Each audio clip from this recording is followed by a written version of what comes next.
Washington ডিসির Hilton হোটেলে সাংবাদিকদের সম্মানে প্রেসিডেন্ট ডোনাল্ড ট্রাম্পের নৈশভোজে গুলির ঘটনাটি সাজানো বলে মনে করেন অনেক মার্কিনী।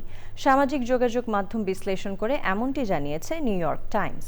পত্রিকাটি বলছে, অনুষ্ঠানে গুলির ঘটনার পরপরই সামাজিক যোগাযোগ মাধ্যমে ব্যাপকভাবে ছড়িয়ে পড়ে বিভিন্ন ষড়যন্ত্র তত্ত্ব। অনেকে ঘটনাটিকে সাজানো বা ফলস ফ্ল্যাগ দাবি করেন। আরও জানাচ্ছেন মির্জা ইমতিয়াজ। শনিবার রাতে যুক্তরাষ্ট্রের রাজধানী ওয়াশিংটন ডিসির হিলটন হোটেলে হোয়াইট হাউস করেসপন্ডেন্টস ডিনারের সময় ঘটে গুলির ঘটনা। বিষয়টি নিয়ে উত্তাল সাইবার জগৎ। ঘটনার পরপরই এক্স, ব্লু স্কাই এবং ইনস্টাগ্রামের মতো সামাজিক যোগাযোগ মাধ্যমে ব্যাপকভাবে ছড়িয়ে পড়ে বিভিন্ন ষড়যন্ত্র তত্ত্ব। কোনো প্রমাণ ছাড়াই অনেকেই ঘটনাটিকে সাজানো বা ফলস ফ্ল্যাগ বলে দাবি করেন।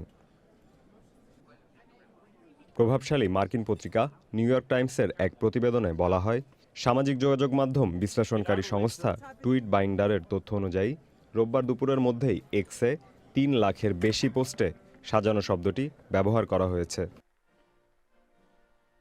ঘটনার সময় Donald Trump, vice president JD Vance সহ ঊর্ধ্বতন কর্মকর্তা ও সাংবাদিকরা হিলটন হোটেলে নৈশভোজে অংশ নিচ্ছিলেন।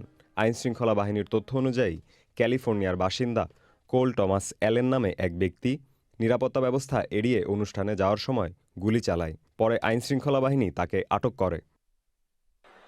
অনলাইনে ছড়িয়ে পড়া তত্ত্বগুলোর মধ্যে একটি হল হোয়াইট হাউসে নতুন বলরুম নির্মাণ পরিকল্পনার পক্ষে জনসমর্থন তৈরির উদ্দেশ্যে ঘটনাটি সাজানো হয়েছে। ঘটনার পর ট্রাম্পের বক্তব্য ও সামাজিক মাধ্যমে পোস্টকে কেন্দ্র করে এই জল্পনা ডালপালা বিস্তার করে।